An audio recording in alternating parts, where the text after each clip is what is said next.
ഭദ്രന്റെ കുഞ്ഞിപ്പെണ്ണ്. രചന മഞ്ജു മുരളി. അവതരണം Salim Karulayi. Editing SN creations. ഒരാഴ്ച കടന്നുപോയി. പ്രണയവും കരുതലും പരിഭവങ്ങളുമായി ഭദ്രന്റെയും അവൻ്റെ കുഞ്ഞിപ്പെണ്ണിൻ്റെയും പ്രണയം മുന്നോട്ട് പോയിക്കൊണ്ടിരുന്നു. ആദിയുടെ എല്ലാ അവസ്ഥയിലും താങ്ങായും തണലായും കൂടെ നന്ദ നിന്നിരുന്നു. ഭർത്താവ് എന്നതിലുപരി ആദ്യ ഒരു സ്വന്തം മകനെ പോലെയായിരുന്നു നന്ദ കൊണ്ടു നടക്കുന്നത്. അജിയുടെയും പൊന്നുവിൻ്റെയും പ്രണയം നാൾക്ക് നാൾ ശക്തമായി കൊണ്ടിരുന്നു. ഈച്ചായൻ്റെ ആമിയായിരിക്കാനായിരുന്നു പൊന്നുവിന് ഇഷ്ടം. അജിയുടെ അമ്മയും അച്ഛനുമായി നല്ലൊരു ബോണ്ട് തന്നെ ഉണ്ടാക്കി പൊന്നു. ഏലീന നിരഞ്ജൻ പ്രണയം ഇടിയും വഴക്കുമായിരുന്നെങ്കിലും മിണ്ടാതിരിക്കാൻ പറ്റാറില്ലായിരുന്നു. ഇടിയുണ്ടാക്കാൻ അവർക്കിടയിൽ ഒരുപാട് കാരണങ്ങളുണ്ടെങ്കിൽ നേരിട്ട് കണ്ട് കഴിയുമ്പോൾ ആടയും ചക്കരയുമാണ് രണ്ടുപേരും. ഇതിനിടയിലും ജോലിയൊക്കെ രണ്ടുപേരും ശ്രദ്ധിക്കുന്നുണ്ടായിരുന്നു. കേശവ് അഞ്ജു പ്രണയം. എപ്പോഴും മഞ്ജുവിൻ്റെ പ്രശ്നങ്ങളെ പരിഹരിക്കാണ് കേശവൻ്റെ പണി. ഒരിക്കലും അവൾ വിഷമിക്കുന്നത് കേശവന് ഇഷ്ടമല്ലായിരുന്നു. ഭദ്രനും ആദിക്കും മഞ്ജുവിൻ്റെ ജോലിയും പെരുമാറ്റവും ഇഷ്ടപ്പെട്ടിരുന്നു. ഹരിദാസ് മാന്യമായി ബിസിനസ് നടന്നു. ആവശ്യമില്ലാത്ത ഒരു കാര്യത്തിനും ഇപ്പോൾ അയാൾ ഇടപെടാറില്ല. മക്കളെ കാണണമെന്ന് ആഗ്രഹമുണ്ടെങ്കിലും അവൾ ഇങ്ങോട്ട് വരുന്ന ഉറച്ചു വിശ്വസിച്ചിരിക്കുകയാണ് അയാൾ. മകളുടെ സന്തോഷം നിറഞ്ഞ ജീവിതം ഒത്തൊരുമയും കണ്ട് മനസ്സ് നിറഞ്ഞിരിക്കുകയാണ് ഹരിതയ്ക്കും രാജനും. ബാക്കി വഴിയേ. ഇന്നാണ് അജിയെ ഡിസ്ചാർജ് ചെയ്യുന്ന ദിവസമായത് കൊണ്ട് തന്നെ ഭദ്രനും ആദിയും ഇന്ന് എവിടേക്കും പോയിട്ടില്ല. അജിയും പൊന്നുവും രാഗടിയും വർഗീസും ഇങ്ങോട്ടാണ് വരുന്നത്. രാവിലെ തന്നെ അടുക്കളയിലാണ് നന്ദവും ഹരിതയും. അലക്കാനുള്ളതുകൊണ്ട് നിത്യപ്പുറത്തെ വാഷിംഗ് മെഷീനിൽ അലക്കിക്കൊണ്ടിരിക്കുമായിരുന്നു. രാജൻ ഉമ്മറത്ത് പാത്രം വായിച്ചുകൊണ്ടിരിപ്പുണ്ട്. ആദിയും ഭദ്രനും ഹാളിൽ TV ന്യൂസ് വെച്ച് കാണുന്നു. വാഷിംഗ് മെഷീൻ്റെ മുന്നിൽ നിൽക്കുവാണ് നിത്യ. പെട്ടെന്ന് അവളെ പുറകിലൂടെ വന്ന് ഭദ്രന് പുണർന്നു. നിത്യയുടെ ടോപ്പിനുള്ളിൽ കൂടെ കൈയിട്ട് അവളുടെ കുഞ്ഞു വയലിലൂടെ കൈ ഓടിച്ചു കൊണ്ടിരുന്നു. അവൻ്റെ പ്രവൃത്തിയിൽ പെരുവിൽ കുത്തി ഉയർന്നു പൊങ്ങി വാഷിംഗ് മെഷീനിൽ പിടിച്ചു നിന്നു നിത്യ. അവൻ ഒരു കൈ കൊണ്ട് അവളുടെ തലമുടി മാറ്റിക്കൊണ്ട് കഴുത്തിൽ സൈഡിലായി ചെറുതായി കടിച്ചു. അവൻ കിട്ടിയ താലിമാലയടക്കം വായിലേക്ക് നുണഞ്ഞു. അവൻ ഭദ്രേട്ട വിട്ടേ. നിത്യ ഭദ്രനിൽ നിന്നും കുതറി മാറാൻ ശ്രമിച്ചുകൊണ്ട് പറഞ്ഞു. കുഞ്ഞാ, എനിക്കിപ്പം എൻ്റെ കുഞ്ഞിപ്പെണ്ണെ വേണം. ഭദ്രൻ നിത്യയുടെ ചെവിയിൽ നുണഞ്ഞുകൊണ്ട് പറഞ്ഞു. അയ്യേ, എനിക്ക് പണിയുണ്ട്. ഭദ്രനെ പോക്കോ. നിത്യ ഭദ്രനെ പിടിച്ച് തള്ളിയതും ഭദ്രൻ അവളെ കയ്യിൽ കോരിയെടുത്തു. ഏയ് ഭദ്രേട്ട വിട്, മെഷീന്. നിത്യ ഭദ്രന്റെ കയ്യിൽ കിടന്ന് കുതിരിക്കൊണ്ട് പറഞ്ഞു. അപ്പോഴേക്കും അങ്ങോട്ട് നന്ദു വന്നു. നിത്യ എടുത്തു നിൽക്കുന്ന ഭദ്രനെ കണ്ട് അവൾ ഞെട്ടിക്കൊണ്ട് ചോദിച്ചു, ഇതെന്നാ പറ്റി നിത്യക്ക്?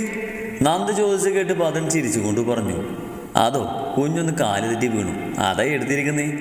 അയ്യോ, വേദനിക്കുന്നുണ്ടോ നിത്യ മോളെ? ഏയ് ഇല്ല, ഞാൻ പറഞ്ഞത് എടുക്കേണ്ടെന്ന്. എടി, ആ തുണി മെഷീനിലിട്ടിട്ടുണ്ട്, നിത്യ പറഞ്ഞു. അത് ഞാൻ നോക്കിക്കൊള്ളാം. ഭദ്രേട്ടാ, ഇവളെ കൊണ്ടുപോയി മുറിയിലും മരുന്ന് വെച്ച് കൊടുക്ക്. അത് കേട്ട് ഭദ്രൻ കള്ളച്ചിരിയോടെ നിത്യയെ നോക്കി. ശേഷം അവിടുന്ന് മുറിയിലേക്ക് നടന്നു. നിത്യ ഭദ്രന്റെ മുഖത്തേക്ക് നോക്കിക്കൊണ്ട് അവൻ്റെ കയ്യിൽ കിടന്നു. മെഷീനിൽ കിടന്ന തുണിയെല്ലാം കഴുകി നന്ദു ബക്കറ്റിലാക്കി വെച്ചു. ശേഷം അവൾ ഹാളിലേക്ക് നടന്നു. ഹാളിൽ TVക്ക് മുന്നിൽ ഇരിക്കുന്നുണ്ടായിരുന്നു ആദി. നന്ദു ആദിയുടെ അടുത്ത് പോയിരുന്നു. ശ്രീമോളെ, നിന്റെ ജോലിയൊക്കെ കഴിഞ്ഞോടി? ആദി ചോദിച്ചു. ഒരുവിധം കഴിഞ്ഞു. ഇനി അജയുടെ വന്ന് ഫുഡ് കഴിച്ചിട്ട്. നന്ദു ആദിയുടെ തലയിൽ തലോടിക്കൊണ്ട് പറഞ്ഞു. അമ്മ അച്ഛൻ എന്തേ? പിന്നെ ഭദ്രൻ എന്തെയും? ആദ്യം നന്ദുവിൻ്റെ മുഖത്തേക്ക് മുഖം അടുപ്പിച്ചുകൊണ്ട് ചോദിച്ചു.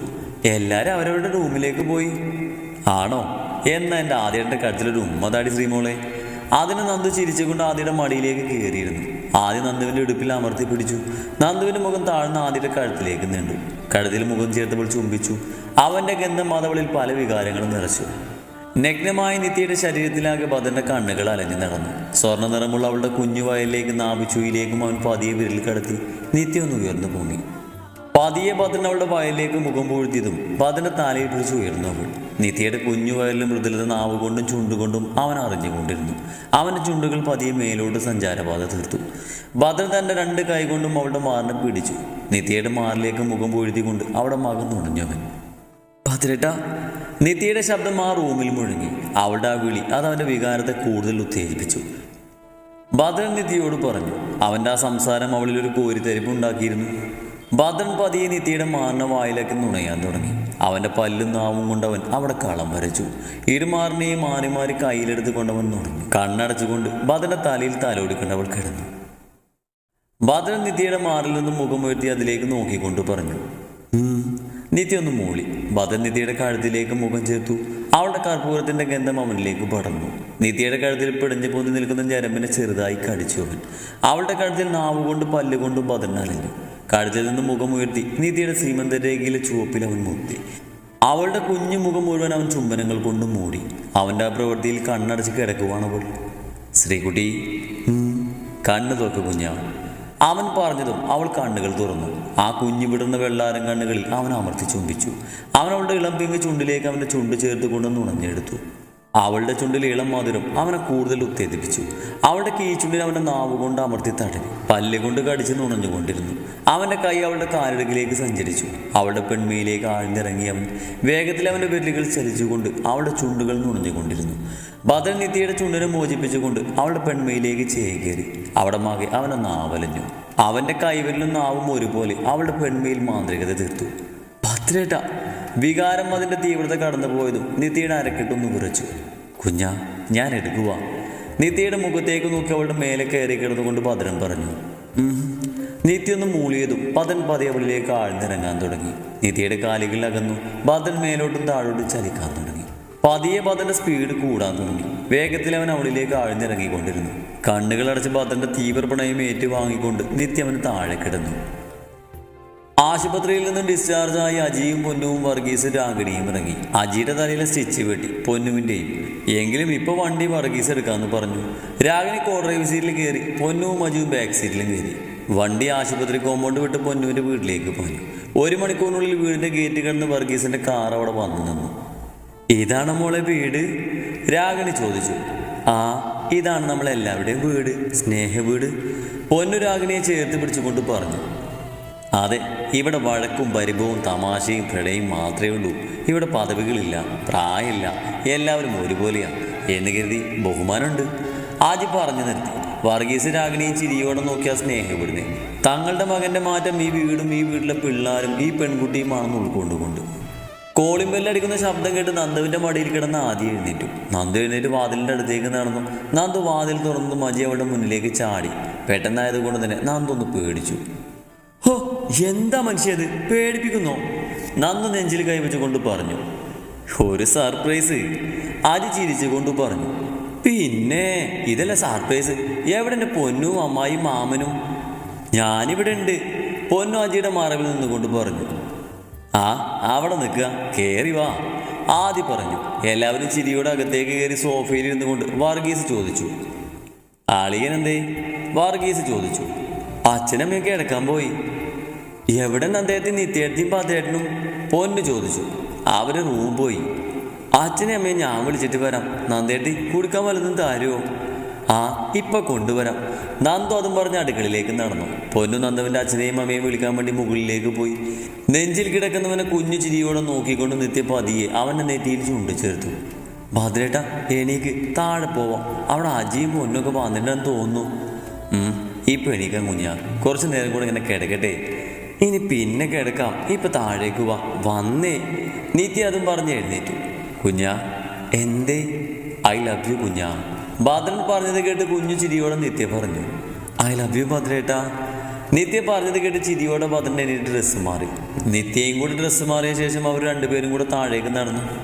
നന്ദു അടുക്കളയിൽ നിന്നും എല്ലാവർക്കുമുള്ള ജ്യൂസുമായി വന്നു. അപ്പോഴേക്കും നിത്യയും ഭദ്രനും താഴേക്ക് വന്നിരുന്നു. ആ, എത്തിയ ഭദ്രനും കുഞ്ഞിപ്പെണ്ണും പൊന്നവരെ കണ്ടതും പറഞ്ഞു. നോക്കു ഭദ്രേട്ടാ, ഇവൾ ഈടെ എൻ്റെ അടുത്ത് നാത്തൂമൂര് എടുക്കുന്നുണ്ട്. നിത്യ ഭദ്രനോട് പരാതി പറഞ്ഞു. ആണോ പൊന്നുമോളെ? ചിരിയോടെ ഭദ്രൻ തിരക്കി. നമ്മളില്ലേ, എനിക്കെൻ്റെ നന്ദേടത്തിയുണ്ട്. ചെറു പ്രായത്തിൽ തന്നെ ഈ വീട് നല്ല വൃത്തിക്കും വെടുപ്പിനും മാനേജ് ചെയ്ത് കൊണ്ടുപോകണ നന്ദേടത്തിയാ എൻ്റെ റോൾ മോഡല്. നീ ഇപ്പം പറഞ്ഞ സത്യമായത് കൊണ്ട് ഞാൻ നിന്നെ വെറുതെ വിട്ടിരിക്കുന്നു. നിത്യ ചിരിച്ചുകൊണ്ട് പറഞ്ഞു. അത് കേട്ട് എല്ലാവരും ചിരിച്ചു. എല്ലാവർക്കും നന്ദു ജ്യൂസ് കൊടുത്തു. അവൾ ആദിയുടെ അടുത്തിരുന്ന് നന്ദുവിൻ്റെ കയ്യിൽ അമർത്തി പിടിച്ചു. അല്ല, ഹണിമൂണിൻ്റെ കാര്യം എന്തായി? അതിന് വേണോ പൊന്ന? നന്ദു ചോദിച്ചു. അതെന്നാ, കഴിഞ്ഞത് കഴിഞ്ഞു. ഇപ്പം എല്ലാം ഓക്കെ ആയില്ലേ, ഇനി പൊക്കൂടെ? നന്ദു ആദിയുടെ മുഖത്തേക്ക് നോക്കി.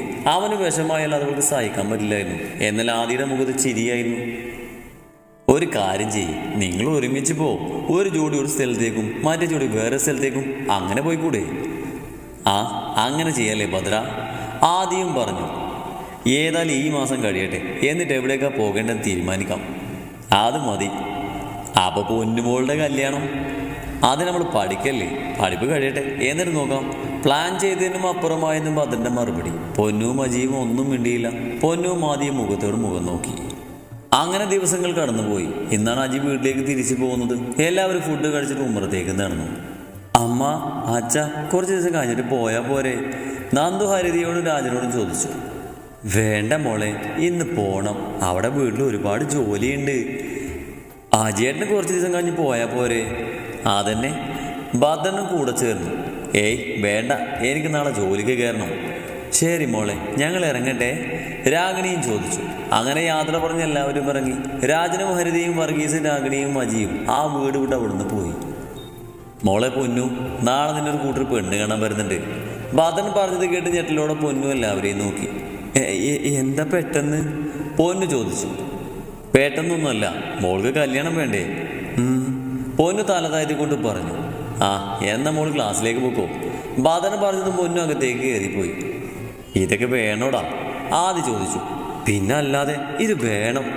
ഇപ്പം അവരിത്തിരി വിഷമിക്കുമെങ്കിലും ഇനിയുള്ള ജീവിതം അവൾ മുഴുവൻ സന്തോഷിക്കും.